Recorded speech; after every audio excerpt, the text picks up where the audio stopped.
అదే RTV app వార్తల్ని క్షణాల్లో చదివే అవకాశం ఉంటుంది. ఒక న్యూస్ పేపర్, ఒక టెలివిజన్ ఛానల్ మీ చేతుల్లో ఎప్పుడూ ఉంటాయి.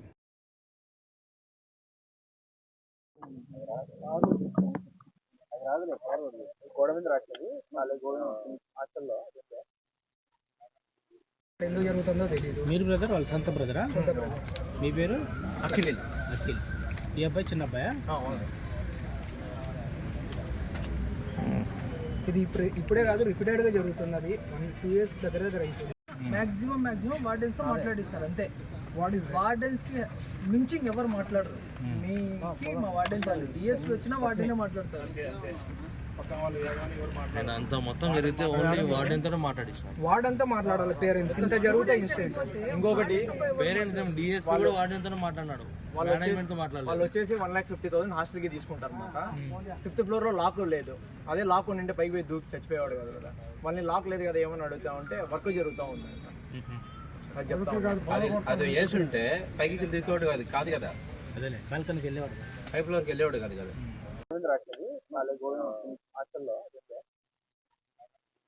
ఎందుకు జరుగుతుందో తెలియదు. మీరు బ్రదర్, వాళ్ళ సొంత బ్రదరా? సొంత బ్రదర్. మీ పేరు? అఖిల్. అఖిల్. ఈ అబ్బాయి చిన్న అబ్బాయా?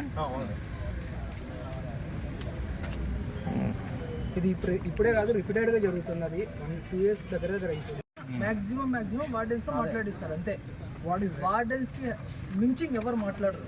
మీకి మా వార్డెన్స్ వాళ్ళు డిఎస్పీ వచ్చినా వార్డెనే మాట్లాడతారు. అంతా మొత్తం జరిగితే ఓన్లీ వార్డెన్తో మాట్లాడిస్తాను. వార్డెన్తో మాట్లాడాలి. పేరెంట్స్ ఇంత జరిగితే ఇన్సిడెంట్.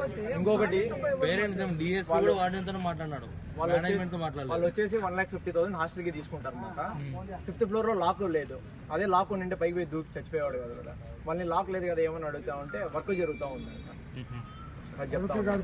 అది వేసి ఉంటే పైకి తీసుకోవడం కాదు కదా, అదే బాల్కనీకి వెళ్ళేవాడు, 5th floor వెళ్ళేవాడు కాదు కదా.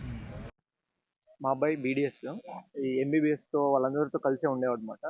స్టార్టింగ్లో అందరు బాగుంటారులే అనుకుంటే ఎంబీబీఎస్ ఫ్రెండ్స్ అందరూ ఒక సైడ్ వేసి మా తమ్ముడిని టార్గెట్ చేయడం అయింది. 2 years నుంచి, అంటే September 2023 నుంచి ఫుల్ టార్చర్ చేస్తూ ఉన్నారన్నమాట. మెంటల్గా, సెక్చువల్గా. రాహుల్ అనే అబ్బాయి మెయిన్. దాని తర్వాత అతని రూమ్మేట్ అనమాట.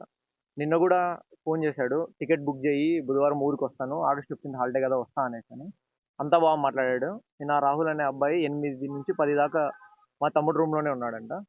దాని తర్వాత ఏం జరిగిందో ఏమో, నాకు 2:55కి మెసేజ్ పెట్టేసి ఇలా 2 years నుంచి ఆ అబ్బాయి చిత్రహింసలు పెడతా ఉన్నాడు, నేను చచ్చిపోవడానికి మెయిన్ కారణము, నేనైనా చచ్చిపోతే ఆ అబ్బాయికి శిక్ష పడుతుంది, కానీ బయటికి మాత్రం వాళ్ళందరూ నాదే తప్పు అనేలాగా పోర్ట్రే చేయడానికి ఉంటుంది, అది బయటికి పోకూడదని, నేను చచ్చిపోతేనే అది జరుగుతుంది అనేసి చనిపోయాడు.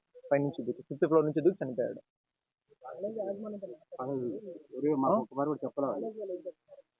కాలేజ్ వాళ్ళు ఇంకా ఏం చెప్పలేదు అసలు. వాళ్ళు కూడా ఏ పేరెంట్స్కి కాల్ చేయలేదు. నాకు మా తమ్ముడు 2:55కి మెసేజ్ పెట్టాడు. నాకు వేరే ఒక మిస్డ్ కాల్ వస్తే ఆ టైంలో నిద్రపోతూ ఉంటాం కదా, లేచి చూసాను అనమాట. అప్పుడు నేను ఇంటిమేట్ చేశాను మా ఫ్యామిలీకి, అదే అక్కడ నెల్లూరులో ఉండే వాళ్ళకి. వాళ్ళు వెళ్ళిన తర్వాత వాళ్ళు వెళ్ళారు. అది కాక అబ్బాయి పడిన 1/2 hourకి అంబులెన్స్ వచ్చింది అనమాట. లేదంటే ముందే వచ్చింటే బతికిండొచ్చు, ఎవరికేం తెలుసు, మనం చెప్పలేము కదా. వాళ్ళ ఫ్రెండ్స్ అందరూ ఏమంటారు, మా దగ్గరకు వచ్చేసి మీ అబ్బాయి, అదే మా తమ్ముడు చాలా సెన్సిటివ్ అన్న, ఎవరితో మాట్లాడు, ఈ అబ్బాయి మొత్తం అంతా ఎట్లా పడితే అట్లా చేస్తాడనేసి మొత్తం చెప్పారన్నమాట. కానీ పైకి వెళ్ళిన వెంటనే ఇప్పుడు చచ్చిపోయిన అబ్బాయితో ఎవరికి అవసరం లేదు కదా, బతుకున్నోడితోనే ఏదో ఒక పని ఉంటుంది అనేసి అని అందరూ ఒక మాట అనుకునేసి చేస్తూ ఉన్నారు అన్నమాట. మెయిన్ ఆ అబ్బాయే కారణము, సెక్సువల్ హరాస్మెంట్. అది రూమ్ లో కూడా రాశాడనమాట. నేను నాది సూసైడ్ కాదు, నాది మర్డరర్ వచ్చేసి రాహుల్ అనేసి. లెటర్లు ఏం రాలేదు, నాకే మెసేజ్ పెట్టాడు, సొంతానికి మెసేజ్ పెట్టాడు, గోడ పైన రాశాడు. గోడ పైన రాసింది చూపిస్తాను. కాలేజీలో కూడా పడుకోలేదు. మరిన్ని వీడియోస్ కోసం ఛానల్ ని సబ్స్క్రైబ్ చేయండి, లేటెస్ట్ అప్డేట్స్ కోసం వాట్సాప్ ఛానల్ ని ఫాలో చేయండి, అండ్ లింక్ డిస్క్రిప్షన్ లో ఉంది.